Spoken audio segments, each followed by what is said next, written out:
Ana oxir 4-9lik bor-ku. O'shanga telefon qildingmi? Hozir ma'lumotlarni ko'rib o'tirdim. Rossa boy odam aka. Plastik kartalarni olsak bormi, pullarni ishlardik. Men bunaqa boylardan 4 tasini pasport ma'lumotlarini, karta raqamlarini yig'ib qo'yganman. Unda ishimiz besh ekan.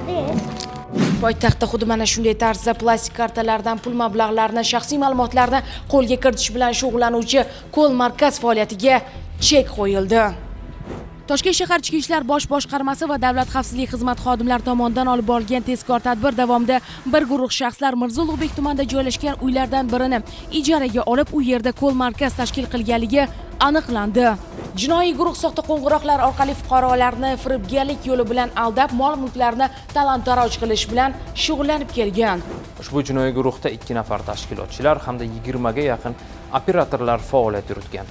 O'tkazilgan tezkor tadbir davomida gumonlanuvchilardan 15 mingdan ortiq fuqarolarning abonent raqamlari, shaxsga doir ma'lumotlari, giyohvandlik moddalari, 35 dona uyali aloqa vositalari, undan ortiq plastik kartalar ashyoviy dalil sifatida rasmiylashtirib olingan. Mazkur holat yuzasidan O'zbekiston Respublikasi Jinoyat kodeksining 278 prim 4-moddasi bilan jinoyat ishi qo'zg'atilib, gumonlanuvchilar qamoqqa olingan.